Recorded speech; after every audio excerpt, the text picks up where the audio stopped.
Question right here, Kellen. Hey, Book, good to see you. First of all, we saw the shooting game back. It's been a while since we've been to practice itself. Jay got you at the end there, didn't he? Yeah, that's overtime for us. Once you start shooting from half court, he got me. He got me. He got you. I wanted to ask you about playing against Drew. He's someone you'll spend time with on both ends of the court in this series. Just your impressions of his game and that matchup you've gotten over the years against him. He's a competitor at the highest level, and, you're understanding you're getting that. So you have to be on your P's and Q's, and I've been watching him in the previous series and who he's matched up with, and he's guarding those primetime guys. So, I'm sure I'll see him out there, but, you have to be locked in when you're playing against him for sure. Sean, over on your right.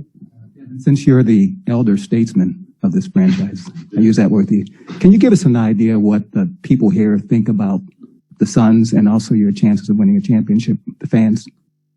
What they think about the Suns? Yes. I think it's the baby here. It's the only professional team that has Phoenix in it. Every other team's Arizona. So Phoenix Suns is the baby franchise here, and they love it with a passion. And, I'm wearing the shirt from '93 right now. I think it started around that time to when, they developed that. You hear people talk about, I remember when I watched Charles and them. Like, you hear those stories at all times, and seeing the passion in their eyes when they're telling the stories, and even being at the bottom of the barrel for the past 5 years and them still showing up and showing love, shows that same type of love that they have for this team. You have any examples of maybe the last couple of weeks when you've had interactions with people, any stories to tell about how excited they are? Not really. I haven't been around too many people. I've just been in the house for real. So I've been laying low. Over here. Hey, Book, you and Chris have joked in recent days about how when you used to play against each other that you would practically almost fight on the court just because you're both so competitive. Is there an example or a moment that when you think about that, that comes to mind, like during a game early on in your career where that competitiveness really came out between the two of you? I used to try to bring him to the post every time he'd switch on me. So, while you're walking down there to the post, he'd be like, "This is not good. I'm not going for that. I'm not going for that today." And we actually went back on, an app that you can check every shot that you matched up against somebody last year. And I scored on him a couple of times, and he stopped me a couple of times. So we just stopped that conversation, that narrative. But we also got into it the first day here, when we had our first practice as a team. We were doing a 3-on-3 drill. And, it's kind of the survival of the fittest mindset. I don't think it's really about the throw hands, but the closest thing you can do that without doing it. Sure. And then just sort of follow up on that too. I know you spend a lot of time watching games with him as well. Just what is it like? What do you get by watching maybe another game with Chris that is different than maybe when you're practicing with him on the floor, you're on the floor with him? What do you learn from him by just watching a game with him? The attention to detail.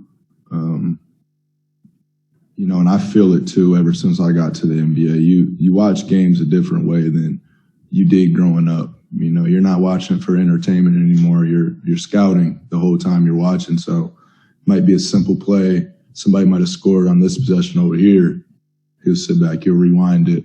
Hey, look over here. Did you see what they did? You know what I'm saying? So it's just viewing the game a different way, seeing the game a different way, and just understanding tendencies and communicating it out loud when you see it. We're not sitting there watching the game in silence. We're sitting there and like, they let him do that again? We got to take that away when we play him. So it's just a whole nother level of basketball and film study when you're with Chris. Sure. Mark on the right. Hi, Devin. I was wondering, what's your perspective on if you think there's enough of an appreciation for what you guys have done to get to this stage and the growth you've shown, as opposed to any fans just chalking up to facing three teams that didn't have some of their star players in some of the games? We're not here to, justify what we're doing to anybody else, for real. We've had goals for this group and aspirations for this group since day one. And, we keep those in home for that reason. And we compete against each other, and we're on the constant pursuit to get better every day. And even during the regular season, a simple play might go by and we stress it. This can't happen. I know it doesn't matter right now, but later down the line, it can come back and get you, and we don't want that to happen. So just a focus for everybody, to be locked in from top to bottom, not just the guys that are getting major minutes right now, 1 through 15, 16, with the coaching staff, just locked in at all levels, preparing for this opportunity right here. Melissa here in the front, then we'll go to Zoom. Hey, Book. Obviously, at this time of the year, everybody tightens up, everybody's focus increases. But have you noticed a distinct difference in Chris right now? He's always locked in, to be completely honest.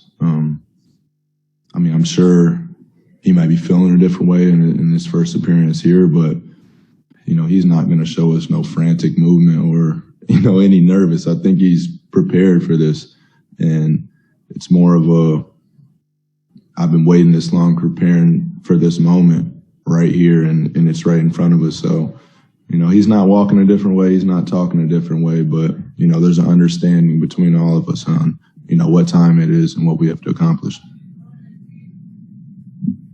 Palmer on Zoom. We're going to go to Jamal Spencer with ABC 13 in Grand Rapids, Michigan.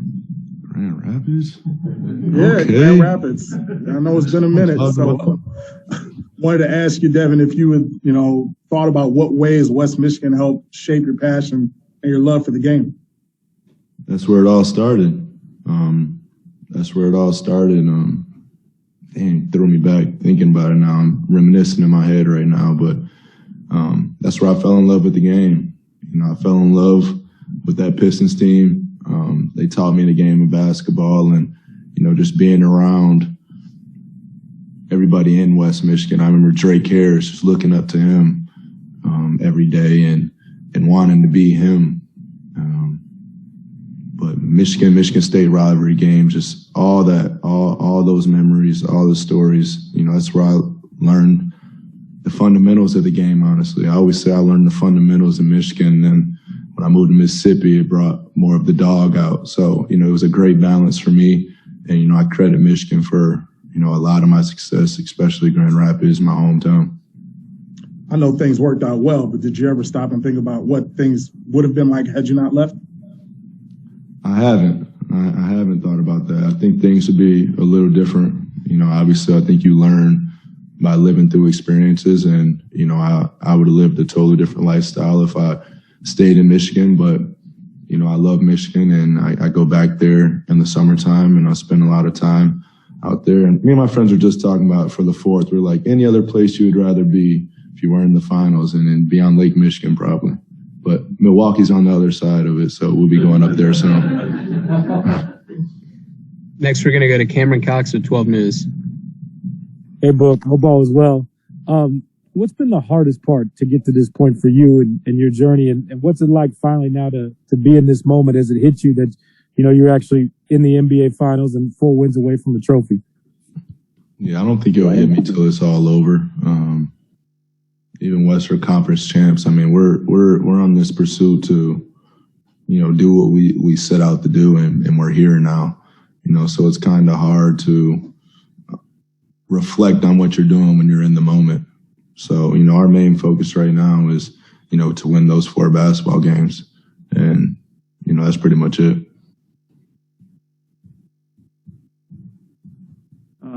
Let's go right here, Eric. Over here.